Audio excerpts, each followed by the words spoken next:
Hello student, तो आज हम बात करेंगे साउंड चैप्टर का सुपर फास्ट रिवीजन। इसमें मैं क्या करूंगा, पूरा चैप्टर जितना भी साउंड से रिलेटेड बातें होंगी पूरा क्लियर कर दूंगा। और ये चैप्टर बहुत ही ज्यादा इंपॉर्टेंट है क्योंकि इसका जो देखा जाए कनेक्शन कहीं ना कहीं आपके रियल लाइफ से बहुत ही ज्यादा जुड़ा होगा। दूसरी बात यह है कि ये 11th में भी एक चैप्टर है, तो अभी भी से अगर बच्चों ध्यान दोगे इस पर तो बहुत ही ज्यादा आपका फायदा होने वाला है। ठीक है, तो चलिए स्टार्ट करते हैं। यार आपको एक तरीका भी बताता हूं यार, किसी चीज को कैसे दिमाग में रखा जाता है। बार बार बोलता हूं, एक बार बता दो मेरा नॉलेज के लिए कि कोई भी चीज आपके दिमाग में हमेशा के लिए मेमोराइज करने के लिए, कॉन्शियस अनकॉन्शियस माइंड में जाने के लिए, कि ऐसे रात में सोते रहो अगर कोई बोले व्हाट इज साउंड, तो आप खड़े होकर बताओ sound is a type of vibration. ठीक है, ये एक एनर्जी है जो एक जगह से दूसरी जगह ट्रांसफर करती है। कैसे? टू एंड फ्रो मोशन से। तो ऐसे बताने लगो। तो ये सब तरीका आपके लिए आपके ब्रेन के अंदर डेवलप करने के लिए क्या करना पड़ेगा मालूम है? बार बार रिपीट करना पड़ेगा। तो बार बार चीजों को रिपीट करोगे, बार बार समझोगे, बार बार सोचने की कोशिश करोगे, तो हमेशा के लिए ब्रेन के अंदर फीड हो जाएगा। ठीक है, काम खत्म। उसके बाद फिर फोल्डर ओपन करो, कहानी खत्म। ठीक है, तो मैं साउंड चैप्टर को बस यही बताऊंगा यार एक शॉर्ट वीडियो में कि एक्चुअल में कैसे साउंड चैप्टर का पूरा ब्रेन के अंदर, ऐसे देखो ऐसे खड़े हो जाएंगे और साउंड चैप्टर का पूरा एक खाका, पूरा एक कॉन्सेप्ट मैप बनाएंगे और उसके बारे में वन बाय वन क्या है पूरा रिवीजन कर डालेंगे। और आपको भी ऐसे ही करना चाहिए, आपके लिए जरूरी चीज है। अगर ऐसे ही पढ़ रहे हो बस हवाई क्या है, एक चीज रट रहे हो, जो डिफिनेशन है उसको रट रहे हो, जो टीचर ने लिखा दिया उसी को लिखकर बस कॉपी पेस्ट कर रहे हो, किसी काम का नहीं रहेगा। तो हमें क्या करना है, तरीके से पढ़ना है, क्योंकि आपको कहीं ना कहीं दौर है कंपटीशन का, है कि नहीं? तो आसानी से काम नहीं चलने वाला। वो जमाना चला गया जो पहले थ्योरेटिकली ऐसे काम करते थे बस। बाप अभी क्या है, दौर क्या ऐसा कैसा आ गया कंपटीशन का। कंपिटिटिव रहोगे तो बहुत काम होने वाला है। तो चलिए यार बिना टाइम गंवाए हुए एक बात करते हैं साउंड चैप्टर की। तो सबसे पहली बात, what is sound? So sound is nothing but sound is a type of energy. Okay, कौन सी energy? Wave energy. Why wave energy? Because of in sound क्या होता है भाई? अरे बहुत बड़ी बात ना। अरे यार, because of in sound what will happen, the particle acts like a to and fro motion.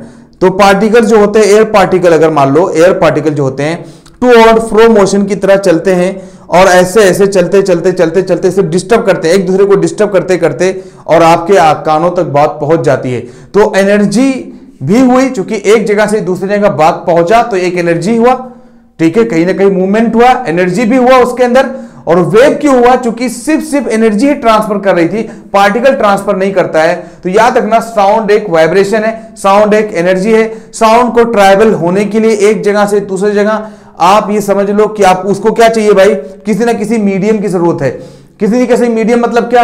अरे भाई हवा पानी है कि नहीं, कुछ भी, हवा पानी लोहा है कि नहीं, कुछ भी ले लो। साउंड को ट्रैवल होने के लिए एक जगह से दूसरी जगह कहीं ना कहीं किसी ना किसी मटेरियल की जरूरत पड़ती है। जब तक वो मटेरियल मीडियम नहीं रहेगा तब तक साउंड ट्रैवल नहीं करेगी। ठीक है भाई, तो साउंड एक वेव है। तो वेव, सबसे पहली बात जरूरी क्या है, व्हाट इज वेव भाई? Wave is a type of disturbance. अब डिस्टर्बेंस क्या होता है भाई? डिस्टर्बेंस का मतलब यह हुआ कि अगर कोई भी चीज यहां पे सपोज आप क्या काम करो, एक स्प्रिंग, मैंने एग्जांपल दिया था, एक स्प्रिंग लो और ऐसे स्प्रिंग को डिस्टर्ब कर दो, तो जहां थी स्प्रिंग वहीं रह गई, लेकिन देखोगे कुछ ऐसे चलता हुआ नजर आ रहा है, टू एंड फ्रो। ठीक है, एक दूसरे को डिस्टर्ब करते करते। जैसे क्यू में, लाइन में लोग बहुत ज्यादा, लाइन में समझ लो 100 लोग खड़े हुए हैं और आप सबसे पीछे हो। आपने क्या किया, जस्ट धक्का देके ऐसे आगे से धक्का देते हो, आप वहीं पे खड़े हो जाओ। देखोगे कि एनर्जी एक जगह से लास्ट 100 लोग खड़े हैं, 100वें नंबर पे आ जाएगा। भाई क्या कर रहे हो यार, दिमाग खराब है क्या? ऐसा हो जाएगा। तो मतलब क्या है, साउंड कुछ इसी तरीके से ट्रैवल करती है। तो अब ये वेव क्यों कहलाता है? क्योंकि ये डिस्टर्बेंस है। तो disturbance is nothing but the disturbance is called wave.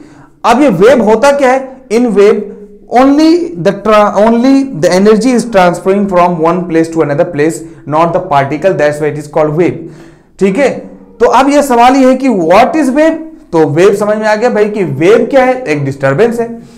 तो साउंड एक डिस्टर्बेंस है, इसका मतलब साउंड एक वेव है। अब ये सवाल ये है कि यार वेव कितने तरीके से होती है भाई? तो ये जो वेव बांटा गया, तो साउंड भाई एक वेव है। साउंड एक वेव है। तो ये वेव कितने तरीके से होती है, तो पता चला वेव दो तरीके से होती है भाई।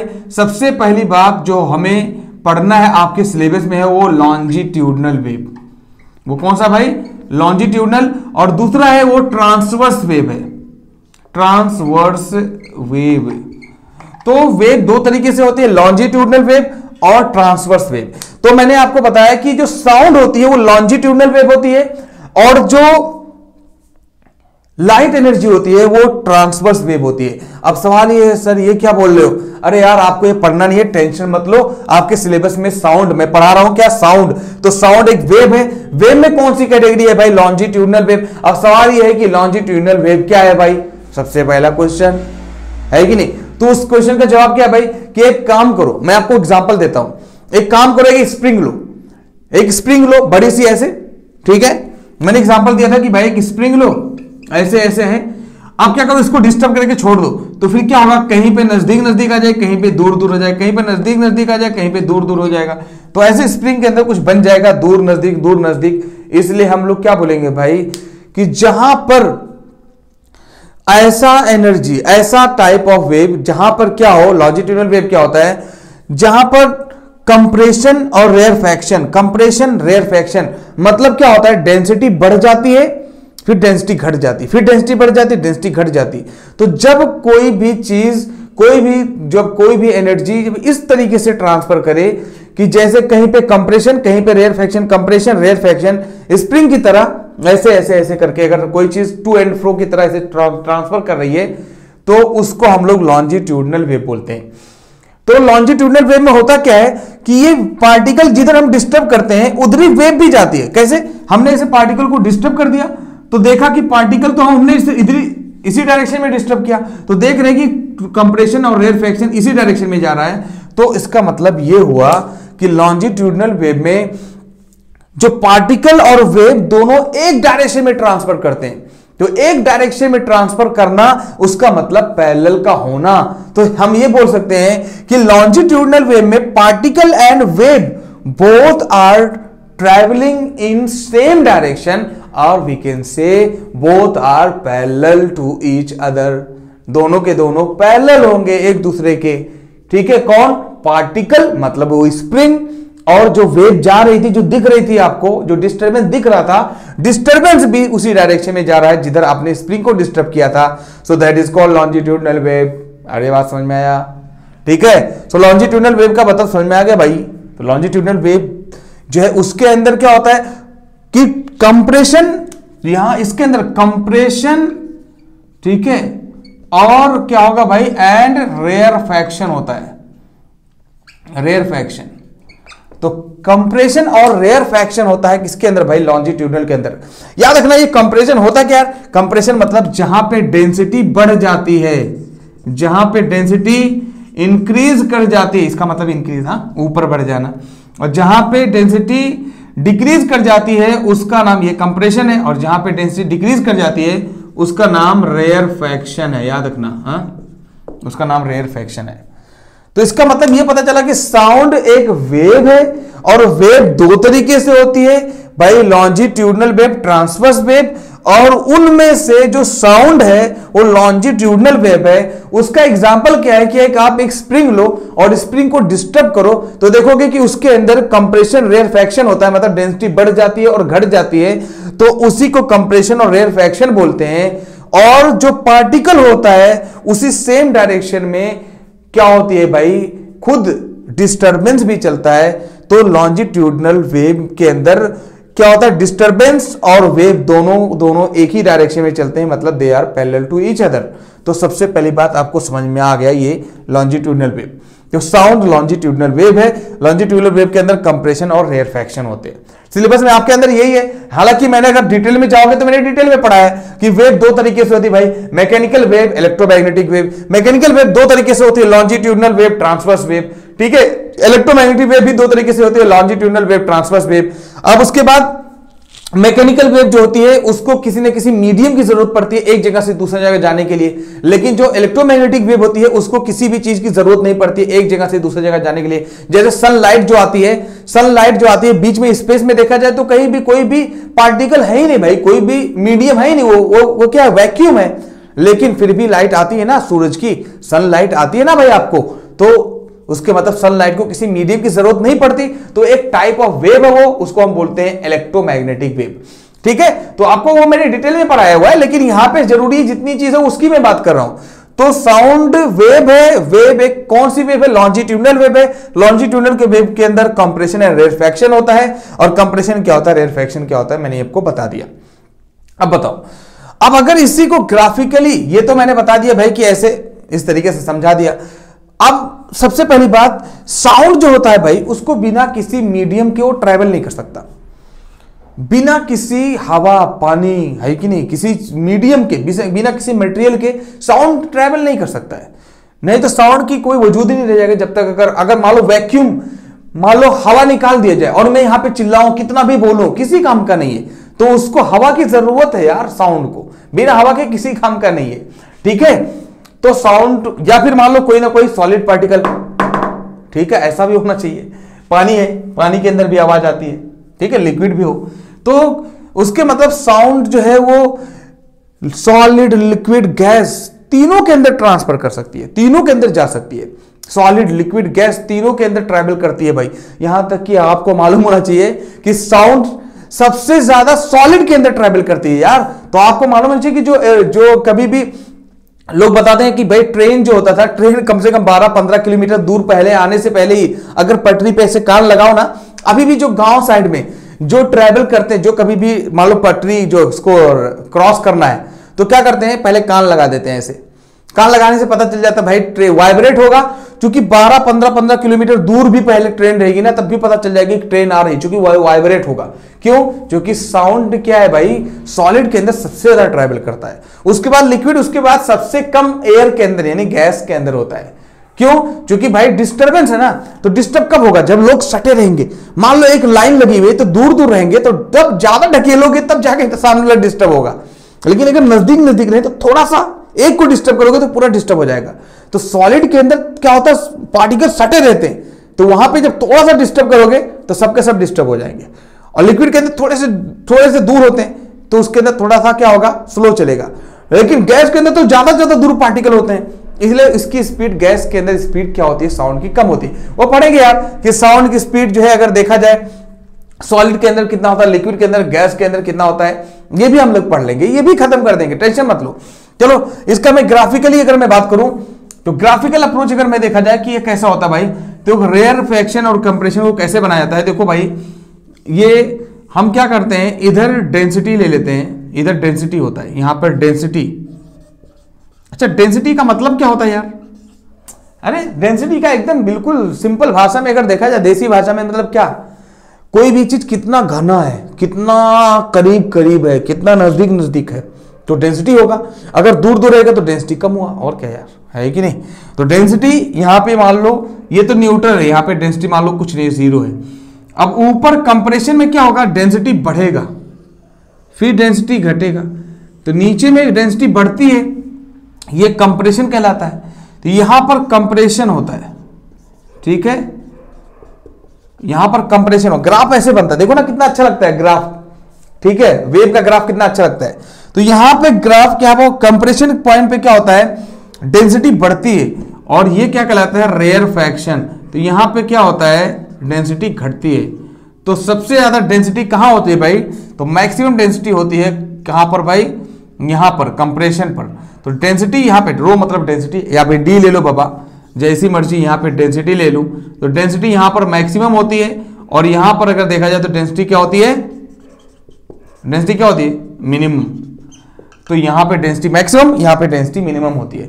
तो ऐसे भी अगर कोई ग्राफिकली बताने की बात करे तो आप ऐसे ग्राफिकली बता भी सकते हो किसी इंसान को, अगर कोई पूछता है तो आप बता सकते हो कि ऐसे ग्राफ से अगर डिनोट किया जाए तो जो हमारा साउंड है कुछ ऐसे ट्रेवल करता है, ठीक है, साउंड वेव कुछ ऐसे ट्रेवल करती है, ऐसे ऐसे ऐसे ऐसे एक दूसरे को कंप्रेस करती है, rarefaction compress, rarefaction to and fro motion से आगे निकल जाती है। तो भाई आपको एक ग्राफिकल नॉलेज भी हमने बता दिया, इसी के साथ कंप्लीट कर दिया। अभी साउंड में बता रहा हूं नॉर्मली। अच्छा, अब एक बात और है जो मैं बता रहा था अभी कुछ देर पहले यार, अभी जस्ट बोल रहा था कि भाई इसके अंदर क्या होगा, कंप्रेशन और रेयरफैक्शन होता है। और ये भी मैं बोल रहा था कि जो साउंड होती है उसको किसी न किसी मीडियम की जरूरत पड़ती है, जैसे कोई भी भाई सॉलिड, लिक्विड, गैस। तो ये जो लॉन्जिट्यूडनल वेव होती है ये तीनों चीजों में ट्रांसफर करती है। लेकिन ट्रांसवर्स वेव ना ये आपके सिलेबस में तो है नहीं, इसलिए मैं इसके बारे में बात नहीं कर रहा हूं। ये क्या होता है ट्रांसफर, हालांकि मैंने लेक्चर में, नॉर्मल लेक्चर में पूरा डिटेल में बताया हूं। ये ट्रांसवर्स वेव क्या है भाई, ये लाइट वेव है समझ लो। जैसे ये टाइट चलता है तो ऐसे से करके चलता है, ना कि ऐसे से कंप्रेस करके। तो अगर एक रस्सी लो और रस्सी को डिस्टर्ब कर दो, ऐसे एक रस्सी से बंधी हुई है, तार बंधा होता ना, ऐसे डिस्टर्ब कर दो तो ऐसे ऐसे ऐसे करके ऐसे चलता है ना। तो अगर ऐसे ऐसे करके चलता है तो हमारा ट्रांसवर्स वेव, और ऐसे ऐसे करके चलता है तो क्या हो गया भाई, लॉन्जिट्यूडनल वेव। पहचान याद रखना, इसलिए मैं बता रहा हूं, ठीक है। तो मैंने टाइप्स ऑफ वेव बता दिया, लेकिन हमने मेन हमारा फोकस किस पे है, साउंड पर, तो इसलिए मैं साउंड की बात किया। आगे यहां पर ग्राफ बता दिया। अब इसके पीछे कुछ वजह होगा, एक बात यहां पे जस्ट क्लियर कर दो यार, काहे को इतना टाइम पास रहे कि भाई साउंड को मीडियम की जरूरत पड़ती है। तो सबसे ज्यादा अभी मैंने बताया कि सबसे ज्यादा जो ट्रैवल करती है साउंड वो सॉलिड के अंदर होती है, उसके बाद लिक्विड के अंदर, उसके बाद गैस के अंदर, ठीक है, उसके बाद गैस के अंदर। लेकिन मैं नीचे से पढ़ूंगा, क्यों, जानकारी के लिए। याद रखना जो साउंड होती है ना, साउंड उसका जो स्पीड होता है जो गैस के अंदर, वो लगभग 320 मीटर पर सेकेंड होता है। याद रखना, एक सेकेंड में 320 मीटर जाती है जो गैस के अंदर, लेकिन लिक्विड के अंदर 1530 मीटर पर सेकेंड जाती है भाई। 1530 मीटर पर सेकेंड लिक्विड के अंदर जो है साउंड ट्रेवल करता है, मतलब इसका 5 गुना लिक्विड हो गया। तो गैस का 5 गुना, लगभग 5 टाइम्स लिक्विड के अंदर गैस ट्रैवल जो है साउंड ट्रैवल करता है। तो कोई बोले कि सबसे ज्यादा साउंड कहां ट्रैवल करेगा, लिक्विड या गैस, तो आप बोलोगे भाई लिक्विड के अंदर 5 गुना ज्यादा होता है गैस से, ठीक है। यहां तक कि सॉलिड के अंदर 5130 मीटर पर सेकेंड, मतलब कितना हो गया भाई, 15 गुना, लगभग 15 टाइम्स। तो 15 टाइम्स लगभग जो होती है सॉलिड के अंदर, गैस का 15 टाइम्स जो होता है वो स्पीड होती है साउंड की। तो सबसे ज्यादा साउंड की स्पीड सॉलिड के अंदर होती है, देखो ना 15 टाइम्स होती है गैस की, लगभग 15 गुना ज्यादा होता है किसके अंदर भाई, सॉलिड के अंदर। और यहां पे 5 गुना होता है, 5 टाइम्स लिक्विड के अंदर होता है, सबसे कम गैस के अंदर होता है, ठीक है। तो साउंड की स्पीड हो गई, और ये अलग अलग मीडियम में डिपेंड करेगा, क्योंकि बिना किसी मीडियम के साउंड ट्रेवल ही नहीं कर पाएगा, मेरे बताने का ये मकसद था।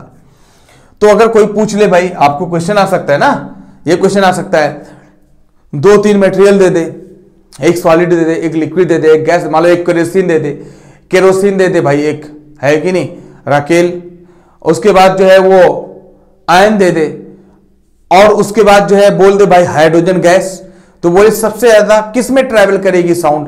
तो आपको ये बात मालूम होना चाहिए कि सबसे ज्यादा साउंड जो ट्रैवल करता है वो किसके अंदर ट्रैवल करता है, ये मालूम होना चाहिए ना, तभी तो आप बताओगे भाई कितना, सबसे ज्यादा गैस, सबसे ज्यादा सॉलिड, फिर लिक्विड, फिर गैस, सॉलिड, लिक्विड, गैस, ठीक है।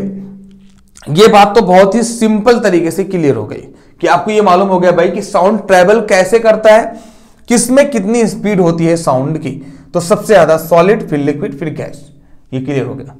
तो ये भी आपको दिमाग में रखना जरूरी है, ये नहीं जानोगे तो प्रॉब्लम होने वाली है, क्योंकि जब तक ये सब बेसिक चीजें हैं। अब सवाल ये है कि हमें ज्यादातर जो चीजें पढ़नी होती है वो गैस के बारे में पढ़ना होता है। तो ज्यादातर चीजें जो पढ़नी होती है वो भाई गैस के बारे में पढ़ना होता है।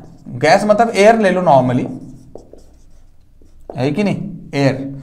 तो सबसे ज्यादा जो हमें पढ़ना होता है वो गैस के बारे में पढ़ना होता है। देखो इसको ऐसे दिमाग में रखो यार, खाका बना लो, बोला नहीं कि अभी यहां पे ऐसे क्वेश्चन आ रहा है, अभी तो मैंने ये बता दिया कि ऐसे।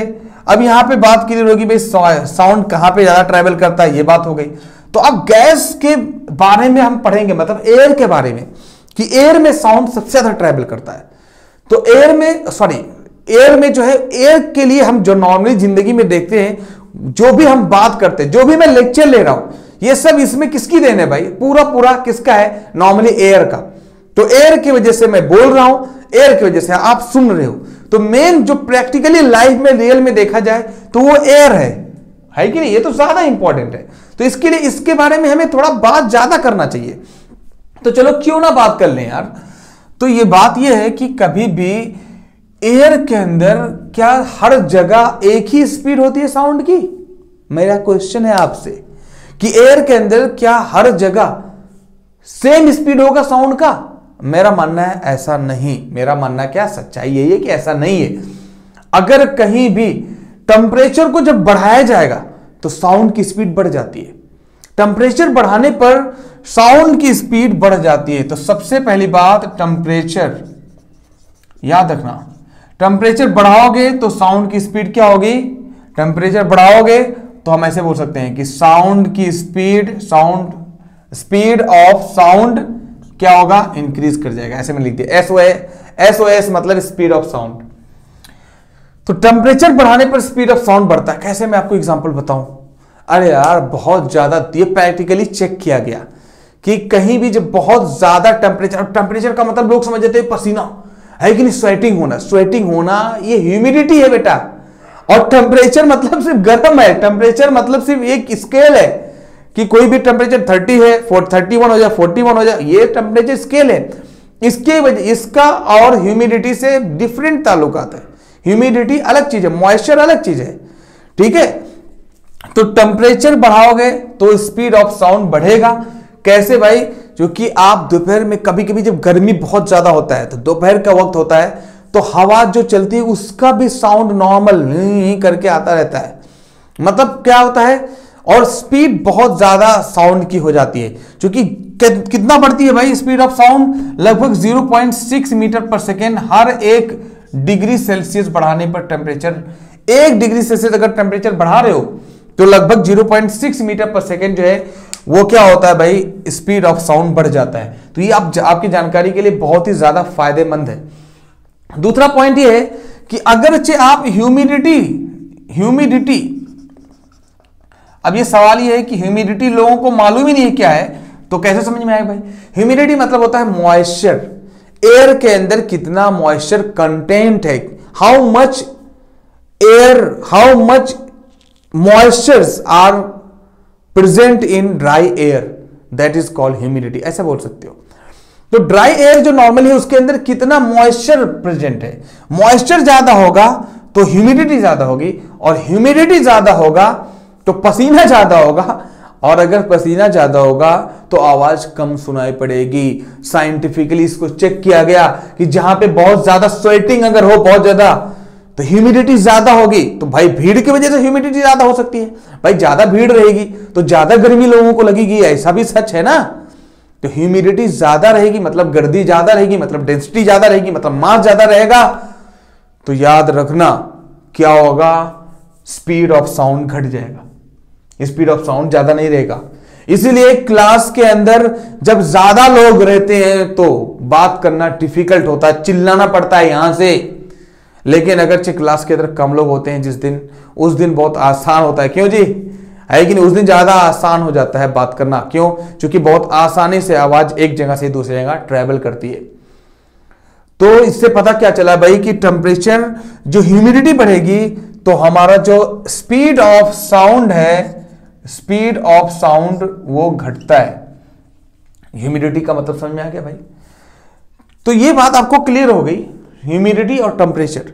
यही वजह है कि जब सुबह सुबह देखो आवाज बहुत ज्यादा आती है, आवाज बहुत क्लियर कर सुनाई पड़ती है गाड़ियों की। उसका वजह क्या है? क्योंकि सुबह सुबह ह्यूमिडिटी क्या होती है भाई? पूरा मॉइस्चर नीचे गिर जाता है ड्यू बनकर, तो पूरा खाली रहता है, इसलिए आवाज ज्यादा आती है। तो सुबह सुबह आवाज आने का वजह ये नहीं है कि ठंडा हो जाता टेंपरेचर कम होने की वजह से, बल्कि ह्यूमिडिटी कम हो जाती है, इसकी वजह से आवाज ज्यादा आती है। क्यों? क्योंकि ह्यूमिडिटी कम होगी तो स्पीड ऑफ साउंड क्या हो जाएगा भाई? ज्यादा हो जाएगा, तो ज्यादा दूर तक सुनाई पड़ेगा। तो ह्यूमिडिटी के साथ में ही हम लोग बहुत पॉइंट क्लियर कर सकते हैं कि भाई अगर से कोई भी चीज, कोई भी मास पर भी ह्यूमिडिटी के अंदर आ गया कि अगर मास ज्यादा होगा किसी भी चीज का तो ह्यूमिडिटी ज्यादा होगा, तो डेंसिटी ज्यादा होगी। तो एक ही साथ में मैंने सब बात बता दिया। तो क्या होगा? जब ये सब ज्यादा होंगे तो स्पीड ऑफ साउंड क्या होगा? कम होगा। तो एक ही साथ मैंने ये बात क्लियर कर दिया। तो ये बात भी आपको दिमाग में रखना चाहिए भाई, इसलिए मैंने इसको लेके आया। चलिए आगे बात करता हूं मैं।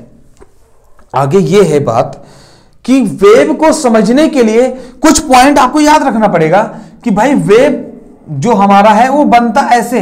अब सोचोगे यार ऐसा कैसे बनता है सर? अरे भाई जैसे A B C D, sir A B C D ही ऐसे क्यों लिखा जाता है सर? लेफ्ट से ही क्यों लिखा जाएगा? That is called standard. ऐसे ही जो एजुकेटेड लोग हैं उसको फॉलो करते करते चले आए, वैसे हम फॉलो कर रहे हैं तो हम भी एजुकेटेड हैं। जो इस नॉर्म्स को नहीं फॉलो कर रहा है वो एजुकेटेड नहीं है भाई, वो जाहिल कहलाता है, अनएजुकेटेड लोग। तो है कि नहीं? तो वही कहानी हमारी है। तो ये जो साउंड है ना, ये साउंड हमेशा ऐसे ही बनेगा, कभी भी, सॉरी साउंड बोल रहा हूं, वेव, साउंड ही वेव है। तो अगर मैं बोलूं जो वेव कभी भी बनाना हो, कोई बोलेगा वेव बनाओ, तो वेव का ग्राफ हमेशा ऐसे दिमाग में रखना है, ऐसे ऐसे कर देना बस, दैट इज कॉल्ड वेव। क्यों? क्योंकि आप आगे चलकर पढ़ोगे कि ये साइन होता है, साइन कॉस टेन कॉट, एक मैथ्स है जिसमें हम लोग बोलते हैं, जिसको बोलते हैं ट्रिग्नोमेट्री। तो ट्रिग्नोमेट्री का ये साइन का ग्राफ है, हमेशा वेव साइन का ग्राफ को फॉलो करता है। अब सवाल यह है कि इसके अंदर कुछ इंपॉर्टेंट चीजें हैं जिनको हमें याद रखना होगा। जैसे एग्जांपल के लिए भाई, एग्जांपल के लिए एम्पलीट्यूड, ठीक है, वेवलेंथ, फ्रीक्वेंसी, टाइम पीरियड, कुछ चीजें हैं भाई, कुछ इंपॉर्टेंट टर्म्स हैं जिसको याद रखना होगा। So there are some important terms which should be memorized in your mind, in your brain। अब अगर आपके ब्रेन के अंदर आपके कुछ पॉइंट्स हैं जिनको दिमाग में मेमोराइज करना पड़ेगा, तो फिर मजा आएगा वेव पढ़ने का। तो देखो सबसे पहली बात तो ये amplitude, wavelength, frequency, time period, speed of sound, ये हुआ। उसके बाद पिच, उसके बाद लाउडनेस, उसके बाद इको, उसके बाद रिवर्ब्रेशन,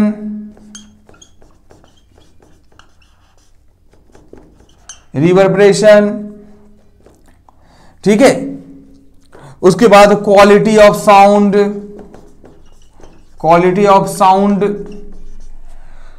तो भाई amplitude, wavelength, frequency, time period, speed of sound, pitch, loudness, echo, reverberation, quality of sound, ठीक है, रिफ्लेक्शन ऑफ साउंड,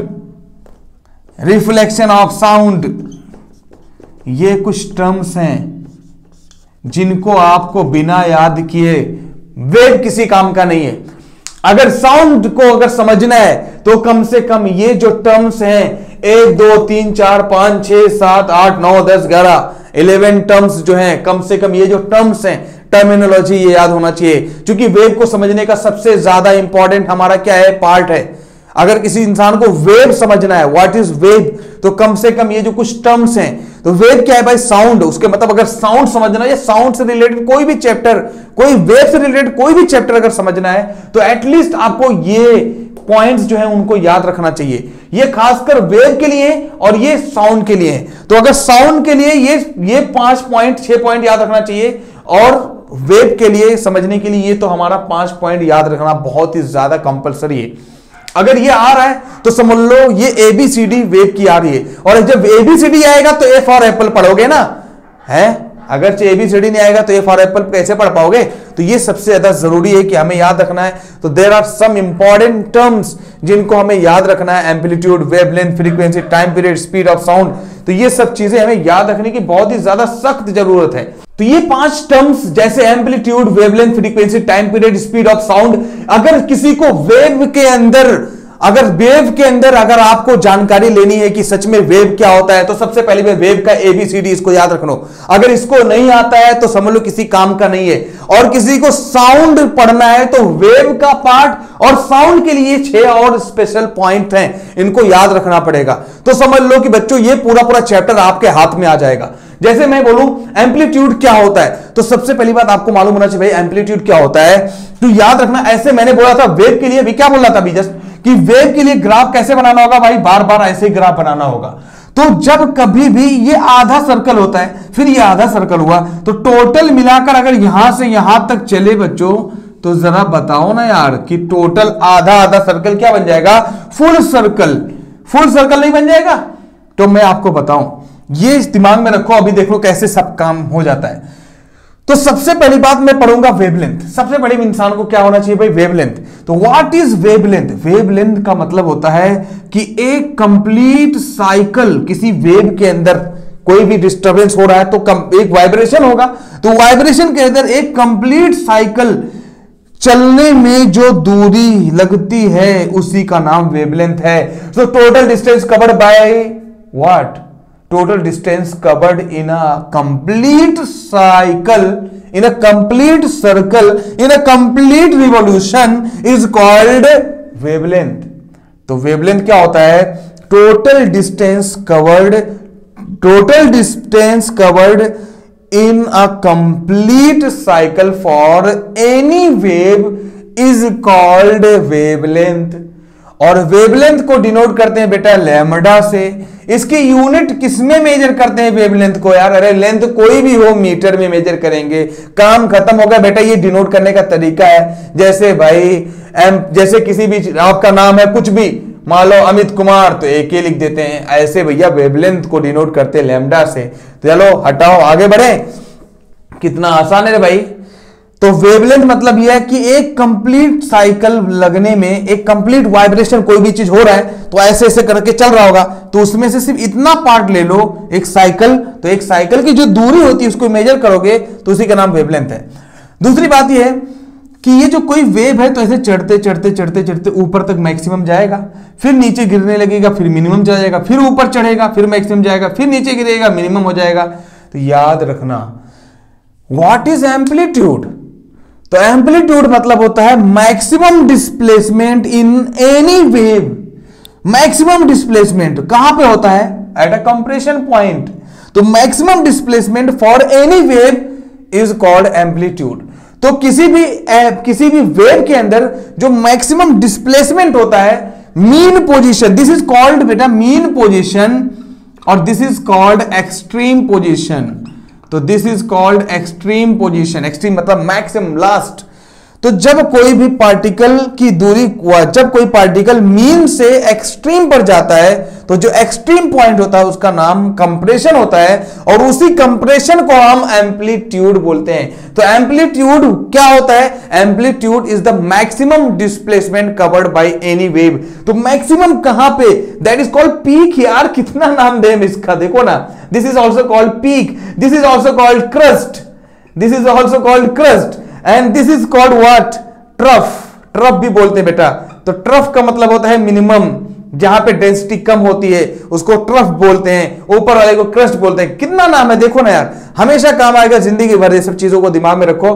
तो कभी भी मैक्सिमम डिस्प्लेसमेंट जो होता है किसी भी वेव का, कितना ऊंचाई से उठा, दैट इज कॉल्ड एम्पलीट्यूड। और एम्पलीट्यूड भी क्या है? एक दूरी है भाई, इसलिए एम्पलीट्यूड को डिनोट करते हैं ए से, और इसको भी मेजर करते हैं किसमें? मीटर में बेटा। ये बात समझ में आ गया। अब आते हैं भाई टाइम पीरियड। चलो सोच रहे हो कि सर ऐसा ऐसा क्यों बता रहे, इसको क्यों नहीं बताए? अरे यार मुझे मकसद है, ताकि लाइन से भी लिख सकता था, लेकिन आपके लिए ताकि याद रखो। कैसे याद रखना है, किसके बाद कौन सा। अब मैं बोलूं time period. Sir time period, ये बेटा टाइम पीरियड जो लगता है ना, पीरियड मतलब कभी भी जो चीज एक साइकिल होती है, साइक्लिक होती है, तो किसी चीज के अंदर जहां पे पीरियड लग जाए उसका मतलब होता है जो चीज बार बार रिपीट होती हो। तो मैं टाइम पीरियड की बात करूं तो टाइम पीरियड क्या होता है कि किसी भी वेव के, कोई भी वेव एक कंप्लीट साइकिल लगाने में, चलने में जितना टाइम लगाती है उसी का नाम टाइम पीरियड होता है। सो what is time period? Time period is nothing but total time, total time, total time taken by A complete cycle is called time period।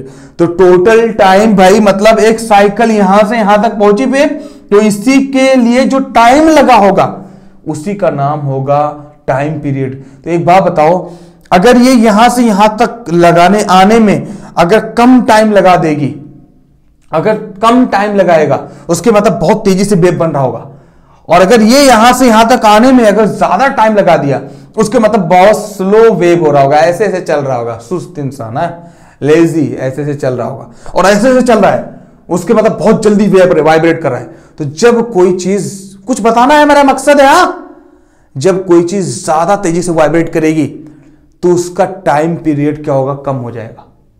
बात समझ में आया? क्यों? जब ज्यादा तेज वाइब्रेट करेगा तो जल्दी से ये वेव बन जाया करेगी भाई, यहां तक पहुंच जाएगा फटाक से। तो ज्यादा वाइब्रेट करेगी तो ज्यादा टाइम पीरियड क्या होगा, ऑटोमेटिक भाई कम हो जाएगा, कम टाइम लगेगा एक सर्कल चलने में। So what is time period? Total time taken to cover total time taken for a complete cycle is called time period. तो एक पूरा कंप्लीट साइकिल में जो टाइम लगता है किसी वेव को चलने में, that is called time period. तो जब टाइम पीरियड कब कम लगेगा भाई, जब वाइब्रेशन ज्यादा होगा। अगर वाइब्रेशन कम रहेगा तो टाइम पीरियड स्लो रहेगा। तो एक बात पता चल गया कि वाइब्रेशन क्या है भाई, जितना तेजी से कोई चीज वाइब्रेट करेगा, जितना ज्यादा तेजी से मैं बोलूंगा उसका मतलब उतना कम टाइम पीरियड लगेगा, आपके कानों तक आवाज ज्यादा पहुंच जाएगी। तो वाइब्रेशन का उल्टा है टाइम पीरियड। ये बात समझ में आ गया?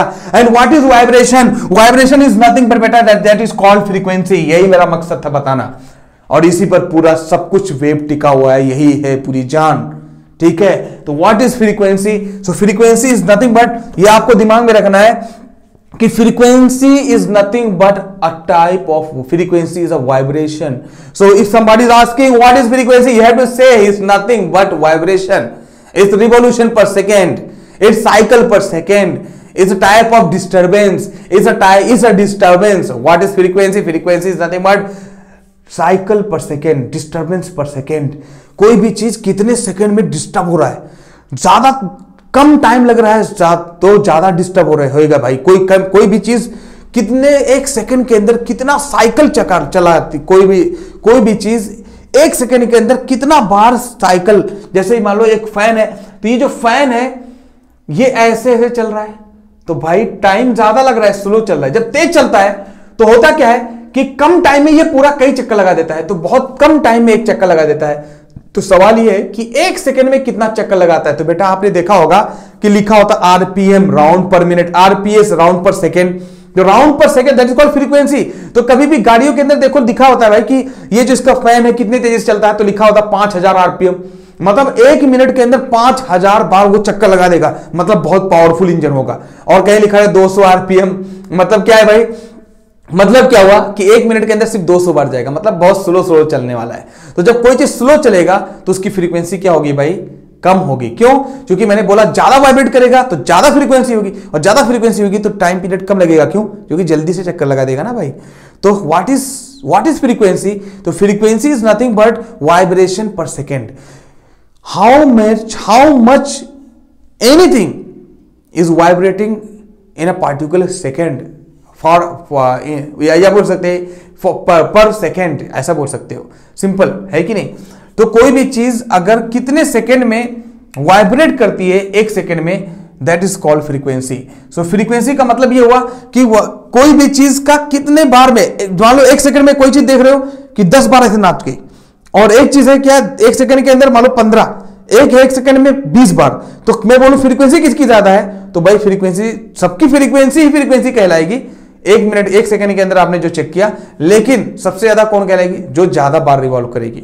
तो फ्रीक्वेंसी मतलब होता है राउंड, कितना राउंड कितने सेकंड में कोई चीज होती है, दैट इज कॉल्ड फ्रीक्वेंसी। और फ्रीक्वेंसी जब वाइब्रेशन ज्यादा होगा तो ज्यादा होगा, और जब फ्रीक्वेंसी ज्यादा होगा तो ऑटोमेटिक भाई टाइम पीरियड क्या हो जाएगा, कम हो जाएगा। तो फ्रीक्वेंसी को डिनोट करते हैं बेटा स्मॉल एफ से, और इसकी यूनिट होती है उल्टा किसका, टाइम पीरियड का, इसलिए 1/सेकंड होता है। और इसको एक साइंटिस्ट था जिसका नाम था हर्ट्ज, तो इसलिए फ्रीक्वेंसी की यूनिट हम लोग हर्ट्ज भी बोलते हैं। तो HZ लिखा रहेगा कहीं भी बार बार, तो फ्रीक्वेंसी इसको बोलते हैं। तो फ्रीक्वेंसी की यूनिट क्या होती भाई, हर्ट्ज या 1/सेकंड। क्यों? क्योंकि जैसे टाइम ज्यादा होगा तो फ्रीक्वेंसी कम होगी, फ्रीक्वेंसी ज्यादा होगा तो टाइम कम होगा। तो ऑटोमेटिक फ्रीक्वेंसी का मतलब वाइब्रेशन। कभी भी समझो, अगर मान लो मैंने इसे स्लो मारा, कम फ्रीक्वेंसी, तो कम वाइब्रेट करता होगा। तो जब कम वाइब्रेट करेगा तो वेवलेंथ स्लो जाएगा, तो स्लो जाएगा तो टाइम पीरियड ज्यादा लगेगा, टाइम ज्यादा लगेगा कंप्लीट होने के लिए। लेकिन आप तेज मारोगे तो चीज ज्यादा वाइब्रेट करेगा, बहुत ज्यादा तेज वाइब्रेट क्या होगा, तो ज्यादा वाइब्रेट करेगा, तो जल्दी वेव ऐसे बन गया होगा तो टाइम बहुत कम लगा होगा। तो टाइम जो होता है बेटा, मैं क्या बताना चाहता हूं, देखो ना कि जो फ्रीक्वेंसी होती है ये टाइम पीरियड का उल्टा होता है। तो frequency is nothing but equal to 1 upon time. तो कोई बोले 1 upon time is what, that is called frequency, and frequency is number of revolution per second. और टाइम पीरियड क्या होता है भाई, टाइम पीरियड एक कंप्लीट साइकिल लगने में, एक कंप्लीट साइकिल किसी वेव के जरिए जो लगता है, जो होता है, उसके अंदर जो टाइम कंज्यूम होता है, that is called time period, और इसको हम डिनोट करते हैं कैपिटल टी से। और टाइम हो तो कोई भी टाइम हो, उसकी यूनिट क्या होती है, सेकेंड, है कि नहीं। यह बात आपको क्लियर हो गई। अब सवाल यह है कि मैं यहां से कुछ और बातें क्लियर करने वाला हूं भाई। देखो फ्रीक्वेंसी को लेकर कुछ बात क्लियर करने वाला हूं यार। ये फ्रीक्वेंसी है कौन सा मसला, थोड़ा सा इसको लेकर भाई। फ्रीक्वेंसी मतलब वाइब्रेशन तो हो गया। अब सवाल यह है कि भाई हमने ऐसे डिस्टर्ब किया, देखो ना, सुनाई पड़ा नहीं, अब सुनाई पड़ा नहीं, सुनाई पड़ा हाँ, और सुनाई पड़ा, ठीक है। तो सवाल यह है कि ऐसे भी डिस्टर्ब किए रहे होंगे, ये डिस्टर्ब हुआ था लेकिन सुना नहीं पड़ा। तो भाई कितना फ्रीक्वेंसी कम से कम होना चाहिए, कितनी बार कोई चीज वाइब्रेट होना चाहिए किसी भी आवाज को सुनने के लिए, किसी इंसान को या किसी जानवर को, यह भी बहुत ज्यादा जरूरी है। तो याद रखना, अगरचे कोई भी वाइब्रेशन, ये कोई भी फ्रीक्वेंसी, किसी चीज की फ्रीक्वेंसी अगर 20 हर्ट्ज से, 20 हर्ट्ज का मतलब HZ मैंने लिख दिया, हर्ट्ज का मतलब होता है भाई कितने राउंड पर सेकेंड कोई चीज हो रही है, और 20,000 हर्ट्ज मतलब हो गया कोई भी चीज कितने बार वाइब्रेट हो रही है, साइंटिस्ट का नाम है। और वही चीज है यार, इसका मतलब होता है रिवॉल्यूशन, राउंड, वाइब्रेशन। अगर कोई भी चीज कम से कम 1 सेकेंड में अगर 20 बार ऐसे वाइब्रेट कर जाए तो आप इंसान को सुनाई पड़ेगा वो आवाज। इससे कम अगर वाइब्रेट किया, 20 से 19 अगर ऐसे वाइब्रेट कर रहा होगा, डिस्टर्ब हो रहा है, लेकिन आपको सुनाई नहीं पड़ रहा। क्यों?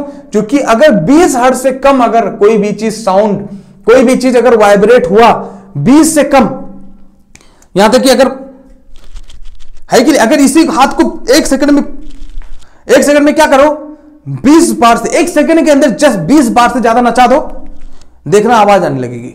उसका मतलब क्या है, किसी भी चीज को अगर 20 सेकंड से ज्यादा कम, अगर ज्यादा 1 सेकंड में अगर 20 बार रिवॉल्व कर दो, नचा दो, और लेकर 20,000 तक, तब तो आवाज इंसान को सुनाई पड़ती है। इसको हम लोग बेटा ऑडिबल साउंड बोलते हैं, इसको बोलते हैं ऑडिबल साउंड, मतलब ये आवाज हमें सुनाई पड़ती है।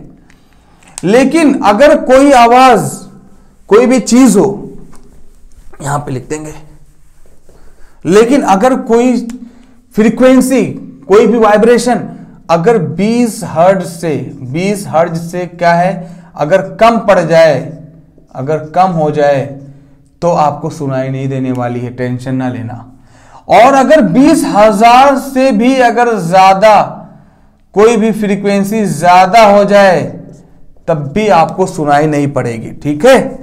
20,000 से भी ज्यादा से आपको फ्रीक्वेंसी नहीं सुनाई पड़ेगी, और 20 हर्ट्ज से कम भी रहे, मतलब इससे कम भी रहेगा तब भी नहीं सुनाई पड़ेगा, इससे ज्यादा रहेगा तब भी नहीं सुनाई पड़ेगा। इसलिए इसको कहीं कहीं बुक में लिखा होता है, इसका नाम देते हैं range of hearing. Range of hearing मतलब इंसान के सुनने की रेंज क्या होती है भाई। तो कोई बोलेगा, आप क्या बोलोगे, 20 हर्ट्ज से लेकर 20,000 हर्ट्ज। अब हर्ट्ज ऐसे रट लेते हो, लेकिन इसको दिल से लो यार, कि हर्ट्ज का मतलब होता है कोई भी वाइब्रेशन 1 सेकेंड के अंदर। तो कोई भी चीज अगर 1 सेकेंड के अंदर 20 बार वाइब्रेट करेगी तो सुनाई पड़ेगा। 20 हर्ट्ज से अगर कम, 20 बार से कम अगर रहेगा तो नहीं सुनाई पड़ेगा। 20,000 तक सुनाई पड़ेगा। और सोचो कि सर 20,000 से ज्यादा हो गया तो नहीं सुनाई पड़ेगा, पक्का है, गारंटी है। 20,000 से ज्यादा हो गया तो नहीं सुनाई पड़ेगा। तो अब इसको ऑडिबल बोलते हैं, और इन दोनों को मिलाकर इनऑडिबल बोलेंगे, मतलब भाई सुनाई नहीं पड़ने वाले, और क्या। तो ऑडिबल इनऑडिबल हुआ।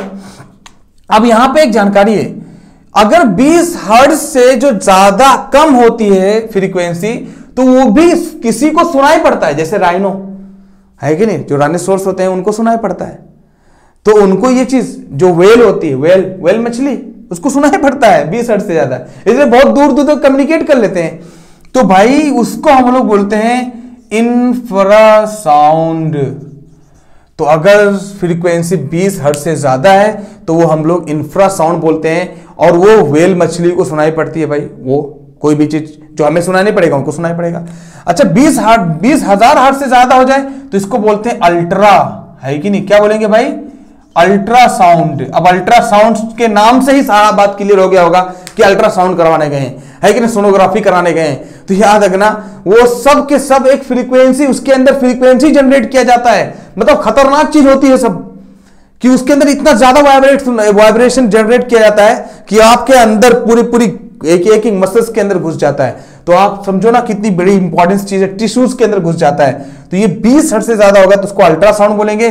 और इसका कितना ज्यादा एग्जांपल, कितना ज्यादा यूज किया जाता है। सबसे पहली बात तो ये भाई क्या है, अल्ट्रासोनिक जो वेव होती है, इसको जो वेव होगी उसका नाम अल्ट्रासोनिक वेव होता है। तो ये अल्ट्रासाउंड होता है, तो बहुत ही ज्यादा इस्तेमाल किया जाता है भाई। जैसे प्रेगनेंसी में टेस्ट करने के लिए, पेट के अंदर कोई प्रॉब्लम हो उसके चेक करने के लिए, मेडिकल में जो इस्तेमाल होता ही होता है।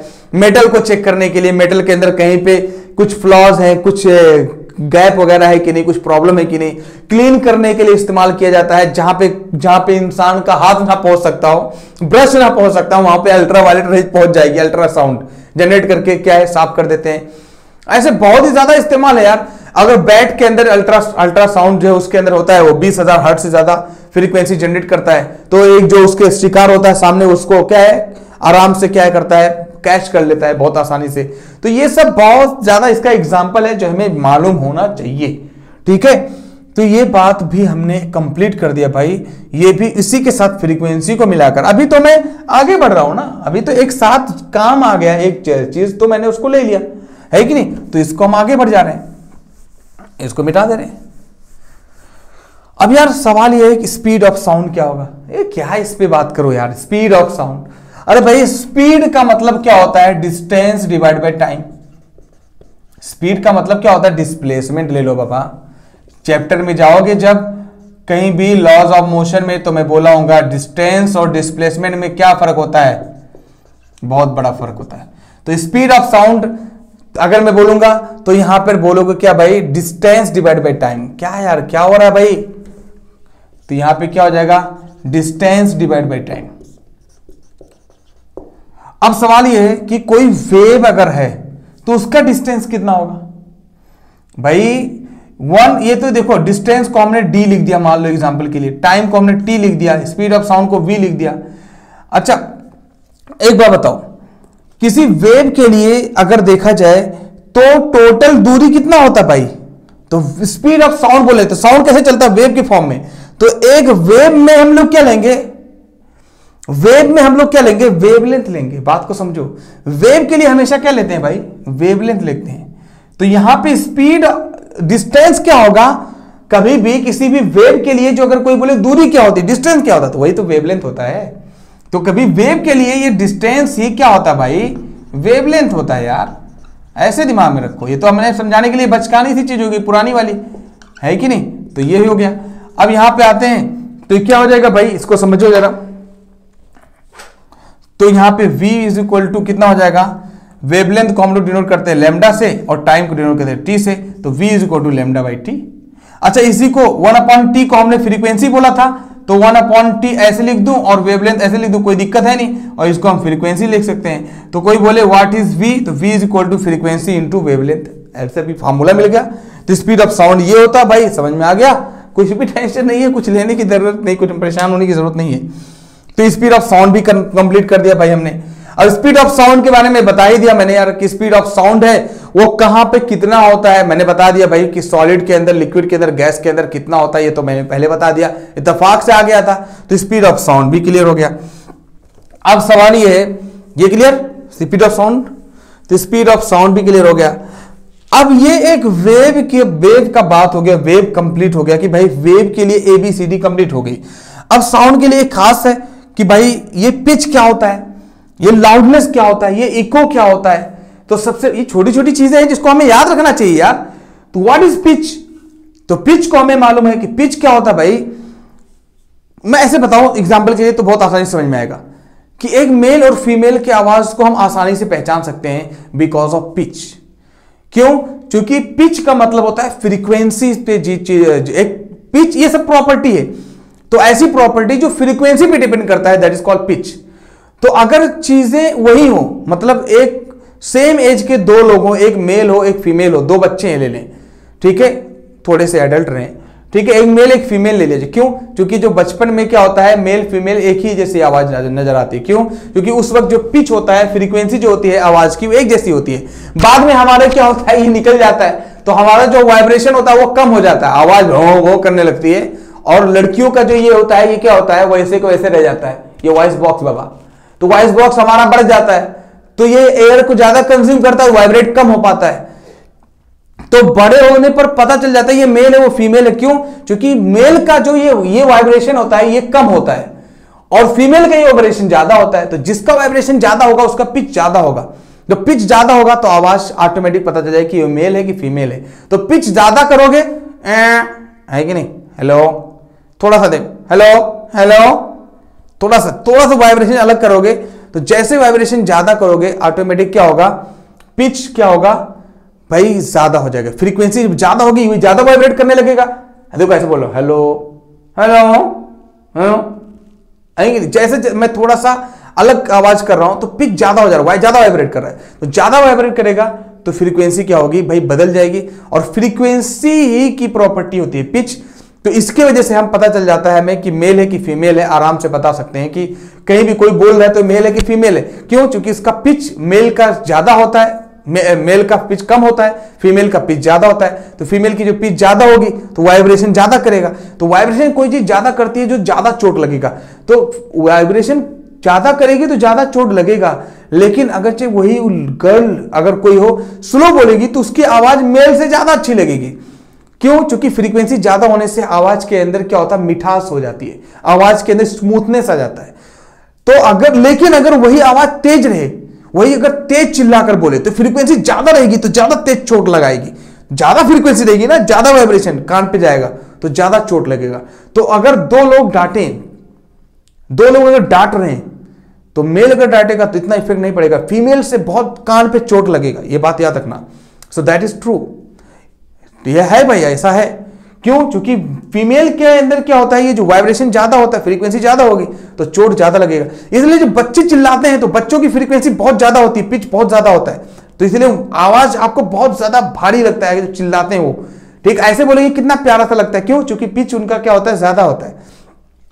ठीक है, लाउडनेस क्या होता है भाई, वही उसका उल्टा। लाउडनेस क्या होता है, कोई भी चीज आवाज कितना तेज होती है, तो आवाज मतलब एम्पलीट्यूड का मतलब एम्पलीफायर से बना हुआ है। किसी भी आवाज को बहुत तेज करना, आवाज को बहुत तेज करना, दैट इज कॉल्ड एम्पलीट्यूड।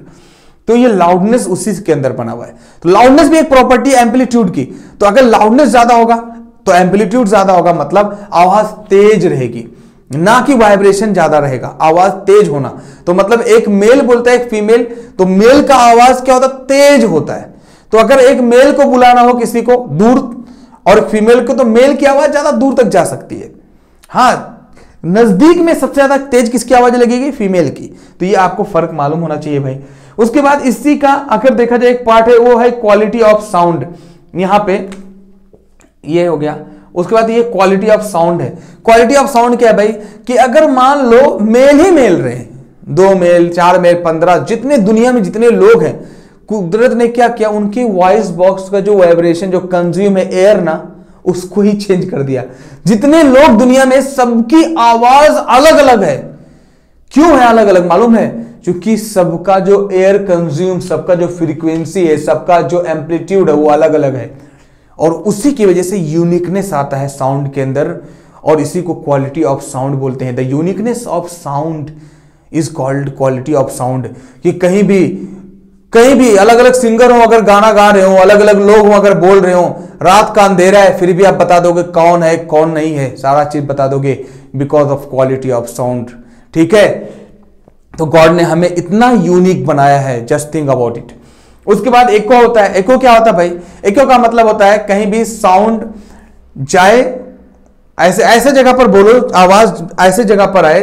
देखो साउंड, एको का मतलब होता है रिफ्लेक्शन ऑफ साउंड। अगर सिंपल बोलूं तो साउंड का रिफ्लेक्ट होना। एक बात बताऊं, मैं जो बोल रहा हूं वो मैं खुद सुन रहा हूं, तो सुन क्यों रहा हूं भाई? क्योंकि हमारा जो बोल रहा हूं वो आवाज कहीं से टकराकर मेरे कान तक आ रही है, तब मैं सुन रहा हूं। तो मतलब रिफ्लेक्शन ऑफ साउंड तो जरूरी है सुनने के लिए, लेकिन अगर यही आवाज कुछ टाइम लगा दे, जैसे मैं जो बोल रहा हूं फौरन मेरे कान में आ जा रहा है, तब ये इको नहीं कहलाएगा, ये रिफ्लेक्शन ऑफ साउंड है। और रिफ्लेक्शन ऑफ साउंड तो हमें बहुत ज्यादा जगह पर इस्तेमाल किया जाता है कि नहीं? जो हार्ट बुखार या जुकाम चेक करने के लिए वो डॉक्टर स्टेथोस्कोप जो रख देते हैं यहाँ पे, है कि नहीं? तो वहां पे चेक कर लेते हैं, आराम से चेक कर लेते हैं ना कि हाँ भाई बुखार है कि नहीं, हार्ट बीट सही चल रहा है कि नहीं। तो वो रिफ्लेक्शन ऑफ साउंड है। तो रिफ्लेक्शन ऑफ साउंड का तो रियल में बहुत ज्यादा इस्तेमाल है, वो नहीं मसला है। रिफ्लेक्शन ऑफ साउंड की वजह से भाई तो हम हॉल को कैसा बनाते हैं, देखो कर्व टाइप बनाते हैं, तो वो रिफ्लेक्शन ऑफ साउंड हुआ। लेकिन नॉर्मली मैं अगर बोलूं तो रिफ्लेक्शन ऑफ इको का मतलब रिफ्लेक्शन ऑफ साउंड है, लेकिन एक पार्टिकुलर टाइम के अंदर, लगभग भाई 0.1 सेकेंड के अंदर अगर आवाज वापस आ जाए, आवाज तो ऐसे ही वापस आ रही है लेकिन टाइम लगा दे, पहले जाए उसके बाद 0.1 सेकेंड में अगर आपको आवाज आ रही है आपके कान तक अगर, तो हम लोग उसको इको बोलते हैं। और अगर वही मल्टीपल साउंड बार बार मल्टीपल रिपीट होने लगे, बात अगर साउंड रिपीट होने लगे बार बार, तो उसको हम लोग रिवर्बरेशन बोलते हैं। रिवर्बरेशन कहां होगा भाई?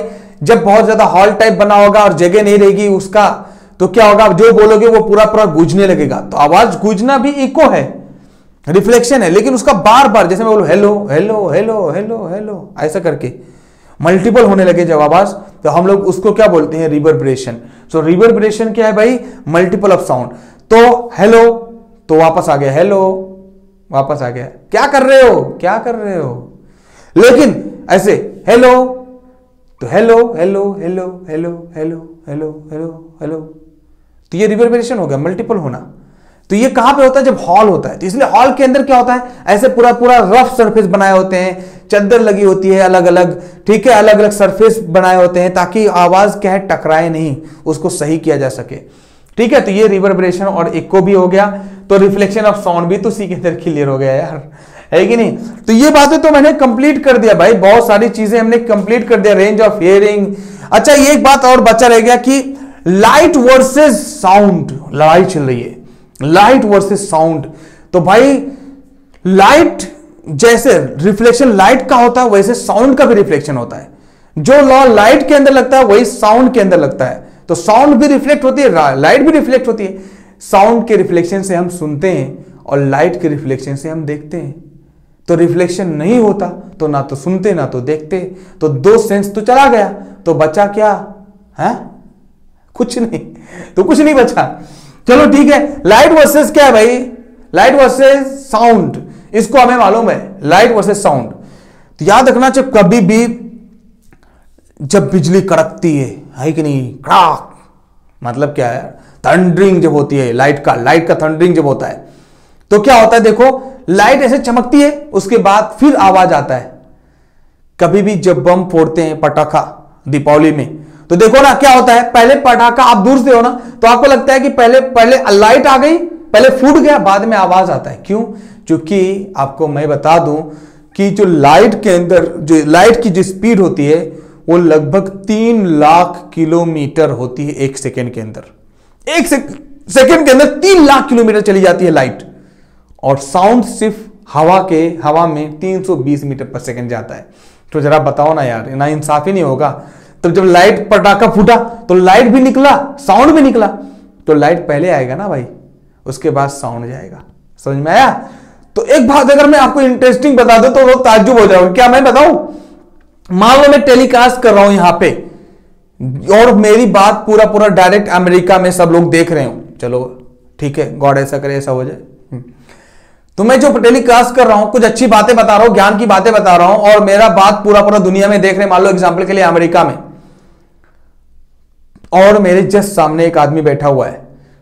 तो अगर देखा जाए ना, तो जो अमेरिका में बैठा होगा वो मेरी आवाज, मेरी बात को पहले सुनेगा, कुछ मिली सेकेंड पहले सुनेगा जो मेरे सामने बैठा होगा। क्यों मालूम है?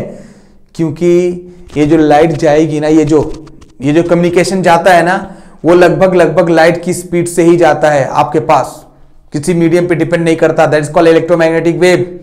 लाइट की स्पीड से जाता है, इधर बोले उधर पहुंच गया।